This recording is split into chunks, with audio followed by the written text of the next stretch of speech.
Welcome to the Buccaneers Observer. This is Ralph Phillips. Today we're going to be comparing the differences between Tom Brady and Jameis Winston in the pocket. All clips are taken from the 2019 NFL season. Now, there were two main issues I had with Jameis Winston as quarterback of the Tampa Bay Buccaneers. One, his ability to read the field. Two, his happy feet. When I started to make this video, those were the two main differences that I was going to compare between Winston and Brady. Winston's ability to read the field seemed to me to be subpar. He would often, usually under pressure, not see wide open receivers down the field.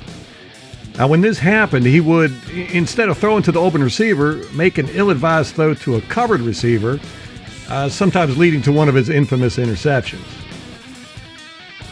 Now, because the Buccaneers are in the NFC South with quarterbacks Drew Brees and Matt Ryan, I have watched plenty of tape on those guys. Rarely do they miss seeing open receivers. As a matter of fact, in all the years I've watched tape on Matt Ryan, this right here is the only time I've seen him do it.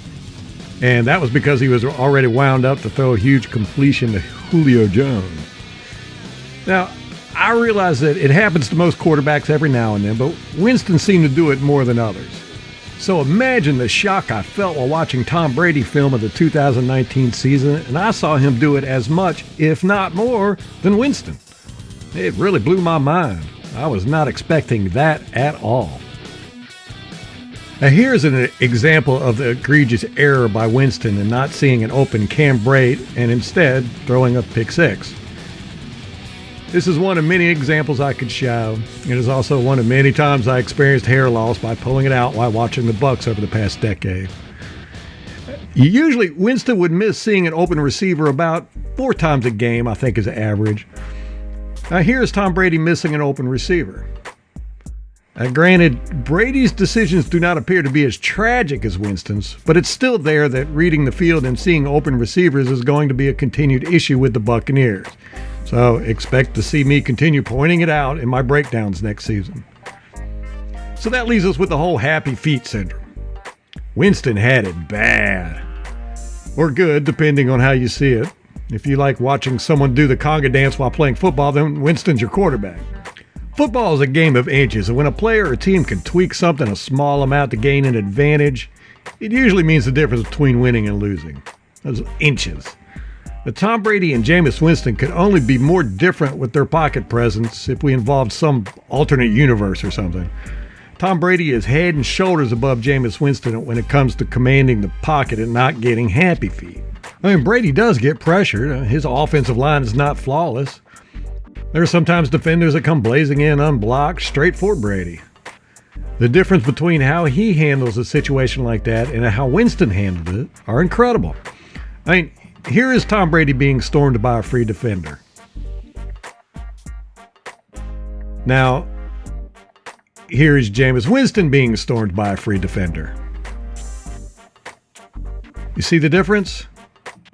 I mean, Tom Brady kept his composure, stayed in the pocket, always kept his body in a throwing stance ready to launch the ball. Winston pulled the ball down, turned his shoulders parallel to the line of scrimmage, and started scrambling a bit. This is what I term happy feet. Now, a quarterback should, in a perfect world, always keep his feet in a throwing stance while also able to move if needed. His left shoulder, if he is right-handed, is always pointing wherever he is going to throw. His eyes should be scanning downfield for an opportunity. Now, whenever one of these is off kilter, the chances of an ill-advised play shoots up exponentially. Now, Brady rarely leaves the pocket. I mean, rarely. He rarely scrambles. He's like a groundhog that does not want to leave his burrow. When under pressure, he will glide around in the pocket, cocked and loaded, looking downfield for a passing opportunity. Even when he has an imminent collision coming, he stays ready to throw, ignoring the player bearing down on him. Winston, on the other hand, senses pressure and immediately starts to look for ways to escape. He changes his stance from ready to throw to ready to run. The ball lowers out of a locked and loaded position, his shoulders turn parallel to the line of scrimmage and can't throw from that, and his eyes stop scanning downfield and instead start looking around him for escape routes. Now, not only does this cripple him in the sense that he's incapable of throwing when he scrambles like that, but his happy feet make it extremely difficult for the offensive line to block for him. With Winston changing his angles so much and running outside of the pocket, even a good blocker will lose his guy because of the change of angle and attack. Many times, Winston will even run straight into a defender that is being blocked by a lineman. And you know that has got to make for an unhappy lineman. With the addition of Tom Brady, our offensive line will appear to play much better. Though I think they will play much better anyhow because nobody wants to be responsible for getting Brady killed. Winston, during his tenure with the Bucs, always appeared to play behind a porous offensive line that allowed a crap ton of pressures and sacks. Now, I think a large percentage of that was due to Winston's happy feet. He would attempt to scramble when he felt pressure and many times would feel phantom pressure, which caused him to scramble around for no reason. Brady makes his offensive lines look good, similar to how Drew Brees does it, by getting rid of the ball when pressure comes. He's not going to look to outrun the defenders. He's going to throw the ball. This will not only decrease the appearance of pressures, but it will greatly decrease the sack rate. Now, I think Brady's greatest contribution to the success of the Buccaneers at the quarterback position is going to be his ability to command the pocket and make good decisions. Or, in other words, his pocket presence. Winston's happy feet, well, at times got him out of precarious situations, more often than not were ill-advised attempts to create something out of nothing, leading to disaster or subpar decisions. Now, both the Buccaneers and the Patriots lost to the Houston Texans during the 2019 season.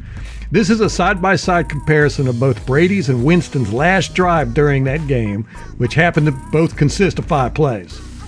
Now, I tried to find the best similar matchups for comparison that I could, but of course, things are not exactly the same. Houston's defense is playing both teams differently because of circumstances. Even so, clearly you can see that Brady has the better pocket presence. Winston appears frantic and plagued with happy feet.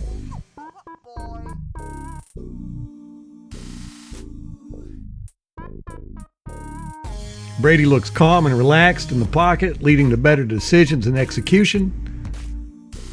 Brady's drive ended in a touchdown. Winston's drive ended in what else but an interception.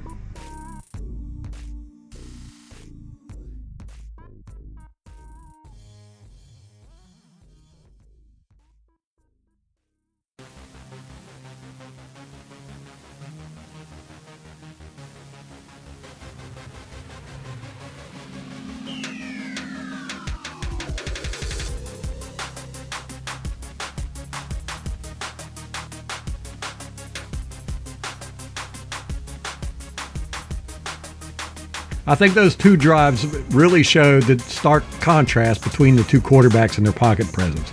Now, of course, throughout a long season, even Brady will get happy feet every now and then. There's also plenty of instances where Winston stood in the pocket while feeling pressure and kept his composure. The difference is in frequency. Brady rarely leaves the pocket or breaks down when feeling pressure or phantom pressure. Winston, as any Bucs fan knows, did it routinely.